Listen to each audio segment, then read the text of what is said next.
Good morning. I'm Bob Zarkowitz, your host, and it is my pleasure to introduce to you today Eric Whitson, our Director, if you will, of Sales. And Eric, welcome. Good morning to you. Good morning. It's good to see you again. Nice to see you. It's been a while since we've been together, so I thought maybe I said something wrong last time. So. Been at least a year. Yeah. Oh, wow. I just passed through the hallway coming up here to Channel 6, and I see all these worker bees buzzing around. You're getting ready for a big event? Did you hear that in Washington there's a big event today? Yeah. Everyone's talking about it. We're expecting record crowds. Actually, we're expecting about 50 future residents that are coming for the first time to see Green Spring. This is a lunch/apartment tour, or lunch only, or what? We're gonna feed them lunch, corn chowder, crab cake and fillet, molten lava cake. I got extra if you want to come join us. Love to. And then I'm going to make a little presentation, and but I promised my team no politics and no religion, and then we're going to take a look at some apartments. But let's talk about your sales event. Yes. There has to be a lot of planning involved. Yeah. I mean, it's not something that you do over a weekend. There's a lot of details involved. Have you know Rachel Gilbert on our team? Rachel and Franklin? Well, Franklin did events, and then we hired Rachel, and now she reports to Franklin, and she's doing our events. Rachel is a prime planner for events. She's our event coordinator. But she gets her instructions from you and Franklin. Yeah, I think more like I get my instructions from them. But there's a lot of work, there's a lot of detail, and then the whole team is deployed to help, and we have about 12 residents helping us today, including 3 residents that agreed to open their homes in Connor Terrace to show these folks their apartments. That leads me to one other question, which is associated with what you said. Yeah. How many residents, volunteers do you have available to you in your office? I think the total that have signed up to potentially help us with events and other activities is over 100. That's great. Because we do training, we'll have one coming up in February, and we're always looking for more residents. But there's about 100, and so some of them are greeters, some of them are just helping our guests not get lost, which is a full-time job anyway. I mean, just helping me not get lost is a full-time job. And showing their apartments or being a table host, and 2 of our residents are actually speaking at the program today with me. Oh, that's great. Yeah. One of the things that I do for you is sit at the entrance or exit to an elevator and say, that's the lobby that way. But more importantly, I will have some people come down after and say, gee, I like what I saw. How long have you been here? Yeah. And do you like it? This type of thing. Yeah. So I hope in some small way that we who sit at the elevator are positive as far as help is concerned to your endeavors. Yeah, the negative ones we don't invite back. So you're doing a great job. No, I'm But you know, it's funny because we have people come through the community you see us touring all the time with people, and the future residents are a bit surprised at the level of engagement not only between residents, but between the staff and the residents, between the staff and the staff. And I don't want to have just my rose-colored glasses, but it just seems like a very engaging, connected community. Oh, I'm sure it is. Oh, and yeah. I've not worked at another community, so I don't know what it's like elsewhere, but the impression I get is it isn't like it. It isn't like this everywhere else. And so customers say to me, wow, you really have a dynamic going on in the culture here of engagement with residents. And it makes my job a lot more fun, I'll tell you that. Just one small little thing, and that is 2 residents passing in the hallway, they'll, good morning. Exactly. And it just kind of spreads. Yeah. You know. I know. Sometimes it's so much ingrained in me now that sometimes I'm at the grocery store and I just start saying hi to people that I don't know there too, but they give me a weird look. But that's Green Spring. It's okay here, but don't go to New York City and try it.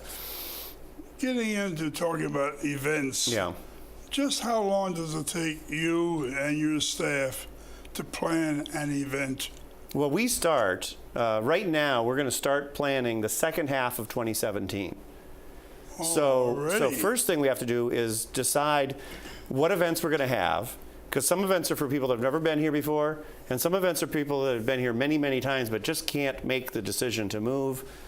There's lots of different purposes, so we have to block space for these events, and we're competing with all of the Green Spring groups and all the other people that are using meeting space around the community. So we have to plan far out. And then when it gets to probably 2 months in advance, we're creating invitations with Erickson. They do the marketing. And 3 weeks before the event, they're sending the invitations.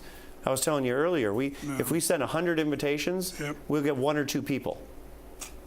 So it's worth it. Well, it's worth it. We get a lot of results. The key is, to me, always, is getting people to come see the community. Uh-huh.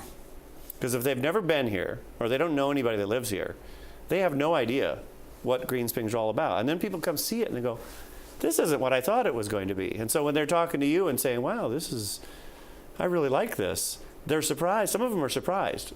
You also, I see, have individual tours. So Mrs. X and her daughter come out here, and Yeah. I'll see Sheila with just those two. Yeah. So you do accomplish some additional tours, if you will, over and above the sales events. Or are these returnees? Yeah. So one of our goals today at the event, these people, this is the first time here, right? A big goal for us. Well, we want them to get on the waiting list, Yeah. but maybe they're not ready. Normally, what we're going to have them do is come back and meet with Sheila. So getting them to the event is just a way to connect with them so they can come meet one-on-one. That's where the magic happens, when Sheila can spend an hour and a half with them Yeah. and introduce them to residents and show them around and learn more about the future resident. The goal is that one-on-one meeting where the relationship really starts. I have been here a little bit over 14 years. My memory tells me that when Emily and I first came here, you had tours over and above, not you, but your predecessors. They took us to Wolf Trap as an example. We don't do that anymore, do we? We don't do much off-site. We tried doing something off-site, but the guests felt like they really wanted to see Green Spring. But I'm wondering if some of those events, I think, were people that were on the waiting list, and it was about doing something fun to continue the relationship. And I think along the line, we weren't sure that was a good use of the residents' funds. Because, when I spend money on an event, it's the residents' money we're spending. Yeah. So we've got to take that very seriously and make sure we're, getting the biggest result from every dollar. You do have a budget in your office, don't you? Yes. So, what else can we chat about today? I don't know. We could chat about, you said 14 years you've been here. Didn't we have an age restriction when you first moved in? Because you had to be 62 to move here. Yeah, I was 39. Okay. Jack All right. Benny and Bob Zykowitz. That was before we had the rule in there. No, a couple things that I'm thinking about is, we're doing well on occupancy. The sales office is doing very well. I wanted to ask you about that, Eric. Yeah. Normally we hover around 88 to 90%. Are we in that range Well, now? when I got here, it had always been 99%. And now I've got it down to 98.5, so I'm going the wrong direction. But 98.5% is really good, better than any of the other Erickson communities, and much better than our competition. So I am deadly wrong. Well, yeah, if it was 88%, we'd have trouble paying our bills, I think. Because our business, as you can imagine, is very labor intensive. A lot of staff it takes especially in Garden Ridge, a lot of staff. And so you have to maintain a high occupancy to stay financially strong. And financially strong means what? We can offer the services that we need for the residents, that we can pay refunds when people leave, that we can keep the place looking good. So occupancy is very strong, but we still struggle from time to time selling our smallest apartments. That was my next question I was going to ask. It used to be that the most popular apartment was a 2-bedroom plus.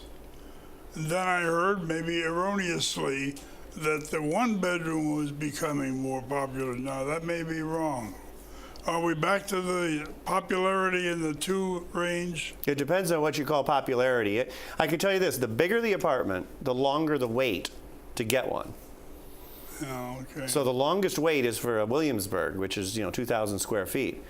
The shortest wait, which today could be 0, is for a little studio or a Brighton. A Brighton's our smallest one bedroom, which we call a large one bedroom. I think that's kind of funny, don't you? I think so, Our smallest one bedroom is called a large one bedroom. That's marketing for you. That's good. But we bring more residents in to those Brightons than any other because we have the most of them. So does that make it the most popular and the hardest to fill? Both. I guess so. So what we're doing now for the first time ever is when we get one of those Brighton apartments, we're seeing, is there another Brighton next to it? We have an empty one. Is there someone in the next apartment that's in the same one? Would they consider moving to a new apartment so that we can knock the wall down and build a bigger apartment? And we've done that. I know you have done it not too many times. No. I think we have, what, 2 of them We have 3 currently, but we have 2 more this year that we're trying to do. Really? Because I've got a list of 43 people that are waiting for an apartment we don't have. And it needs to be the size of a Manchester or a Lancaster or a Wellington or a Williamsburg. How encouraging. But a lot of residents, they're happy in their apartment. They should be. But some residents are also thinking about downsizing. So that's the other thing we're offering is some of the biggest apartments, residents are saying, you know what? Maybe I was here as a couple, now I'm alone. I don't need all this space. So why not save a little money? Eric, And then that lets us bring in new customers. one quick question. Yeah. I know our time is limited. Already? Yeah. I need a half-hour slot next time. This is not going to work. From the time that I depart from my apartment, Yeah, one way or another, yeah, and the lock goes on the door, yeah, to it's reopened for entry by a new resident, right. how long? 3 months, 2 months, 1 month? Yeah, it generally takes us about 30 days to find a resident. Now, a big apartment, we're going to find one right away. Yeah. And a small one, it might take longer. And then it takes 60 days to get that new resident out of their house and into the apartment. Okay. They can't bring everything, No, that's true. That's, I found that out. So yeah. then, yeah. Or you could get 3 apartments, then you could bring everything. So, yeah, about 3 months total. Eric, you've been a fountain of knowledge this morning and information, and I appreciate your taking time out from the event to come over here and chat with us, and I want to thank you for being here. It was my pleasure. But unfortunately, we're just about out of time, so I want to say thank you All right. for coming over. Enjoy the day. And now we have a roll-in on the West Point Alumni Glee Club. May we have that, please?